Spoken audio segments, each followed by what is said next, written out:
Kung maulaw din ka may suon, mapata ka klaro. Magpalipin eh.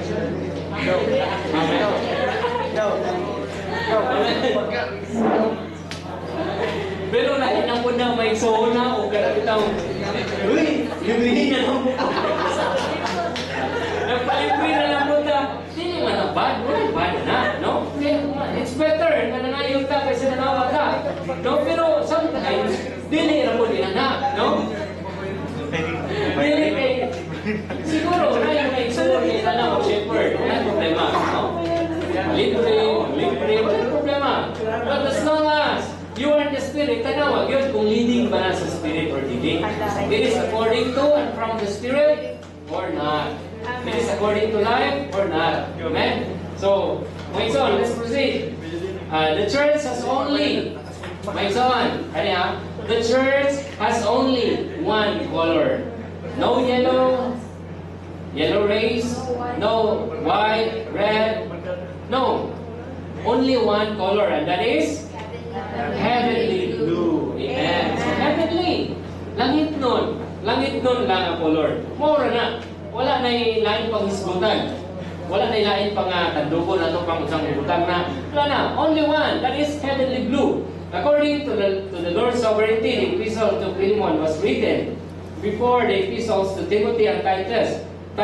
But in the arrangement of the books in the New Testament, Philemon was placed at the end of this group of 4 books. These books revealed the practice of God's New Testament economy.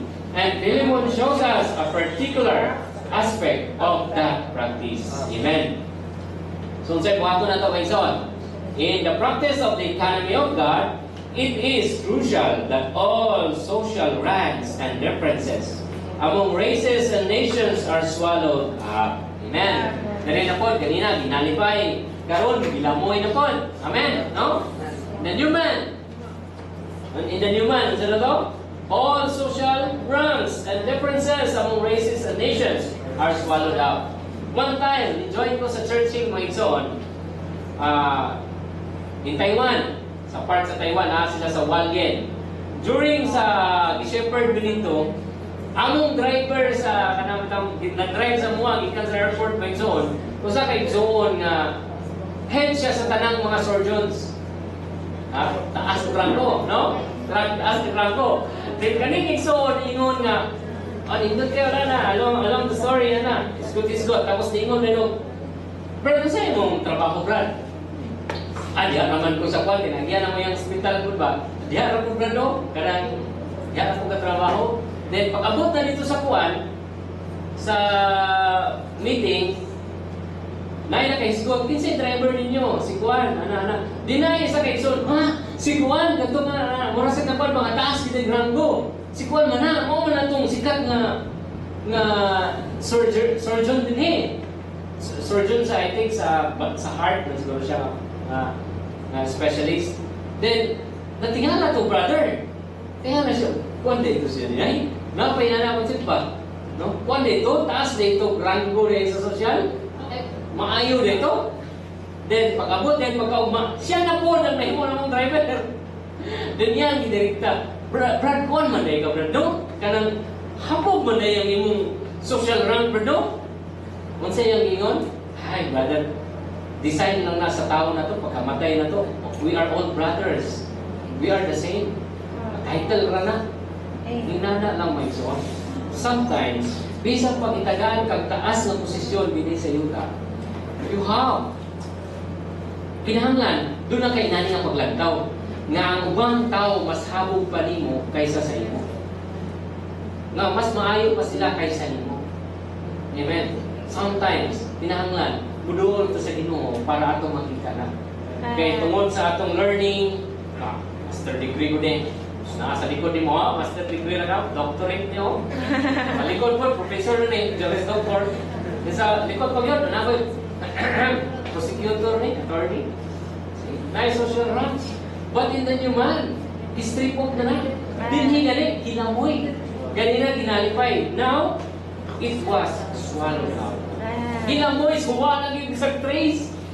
Ganina, ginalipay lang karon, ginamoy na one traces. anything that is expressed is Christ and Christ and Christ alone. Amen. So, kapit na igsoon, kamay na lang. Amen. So, why did Paul exercise such a loving concern over a slave who had been saved? He did so because he was burdened to illustrate that among all the saints and all the local churches, the believers are equal in the demand. Amen. Equal. Amen. Kaya bitaw nga itong mga konsepto, so nahabok pa ta nila, kay shepherd na, wado na ito na. We are shepherd because we are serving them. Mas boss pa sila, kaya nag-serve ta nila. Amen. Brad, kay boss man Brad, patimplahon na ko, kapitin ako, shepherd. Ayaw, good. No, lahi na po na ito konsepto.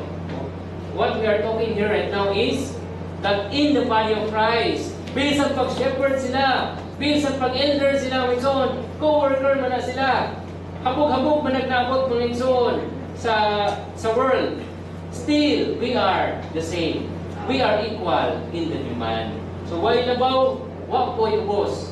Even si Ananias, isugo sa Ginoo nga consider ang iyang kawalingong small potato, mga isugo siya in order to declare to Paul what is in the Lord's heart, mga igsoon.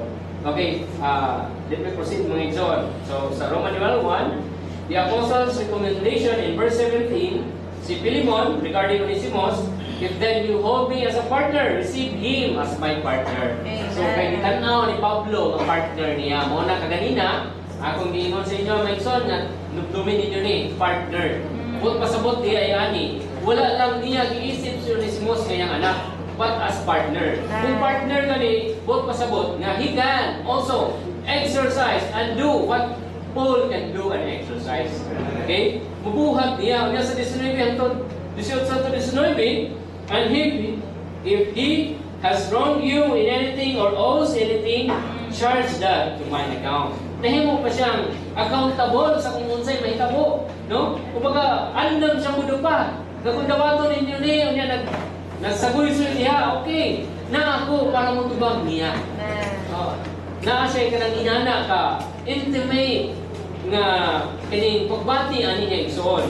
This indicates that Onesimus may have defrauded his master, but because Paul endorsed him, recommend him to Philemon may igsoon, bisan pagunsay kahimtang nila tong una may igsoon, hindi man.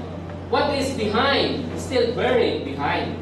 We have to look forward, stretch forward, my son, to what is before us. Amen. So in 19, si Paul reminds Philemon na kung unsa daw yung nautang, sabay niyang nautang niya itong una may son, kay si Philemon manggod, nahimo ni siyang iyang anak, no? Kamo nang nasa nanipod kay ika kay naaman siya proper status po. So not just as a brother na siya si Paul na natiman kay Philemon, but tungod kay nakita po niya nga kung unsa si Philemon tunguna, mao po yung nakita kay Onesimus. No, same ang iyang pagtanaw sa iyang mga pinangga nga mga ipangatiman. In verse 20 po, Paul goes on to say that a brother may have profit from him, right? Kaya siya mong nangatiman, sabot murag na utangan na mga igsoon kaniya. Pero, din may igsoon, ang tanang utang na nahitabo, it refreshed Paul, no? Napalunhaw kay Pablo may igsoon. So, napalunhaw siya aning mga butanga may igsoon. Amen. Now, since Philemon refreshed the inward parts of the saints, his partner asked him now to do the same for him in the Lord. Amen. So, dawaton, ginato atong may igsoon. Wa kitay angay palabihon may igsoon. Mo proceed na po may igsoon sa conclusion. In verse 23 to 25, we have the conclusion of this episode. So, si Epaphras, my fellow prisoners in Christ Jesus, greets you, as do Mark, Aristarchus, Demas, Luke, and my fellow workers. The grace of the Lord Jesus Christ be with your spirit. Nga naman yung Magson? Panahin ito Magson. The apostle always greeted the recipients of his epistles, but in the opening and in the conclusion, with the grace of the Lord. This shows that he trusted in the Lord, in the Lord's grace for them, as well as for himself, to accomplish what he wrote to them. No human efforts avails for the accomplishment of such a high revelation as the completing revelation of the Apostle Paul. May son, i-entrust po sa ato ang may son, nga kung unsa ang iyang gibuhat, nga iya pong gisulat may son, mo po'y atong buhaton. Kung sa atong taliwala, nahimo nimong kaaway tong una, or nasuko ka niya tong una may son, kunya nahimo mong suot. Utang na lang na to, grade yung kayo gibuhat. Siya mo ay nahimong palagyanan para masunog ang inyong katubhan. Suko kay ka na. O niya nahimong mong igsoon. Dawaton dili. Dawaton. Lisod dili. Lisod. No human efforts. No human efforts. Okay? No human efforts avails for the accomplishment of such a high revelation. But in the new man. Amen. In the new man. Pwede na to siya madawat ng Iso. Kung magpabilin ta sa atong daan, dili na to ni madawat. Pero kung magpabilin ta, padayon ta, diha sa bagong tao, behold, they have become new, and the old has passed away. Amen. Amen. Praise the Lord. Madawat o madawat ragyapon nato sila. Amen. So, I conclude my son in this hymn kaganina my son. This light flows through me, and I'm supplied abundantly. This light nullifies sin, power springs now from within. What? For what? To be free, overcoming instantaneously.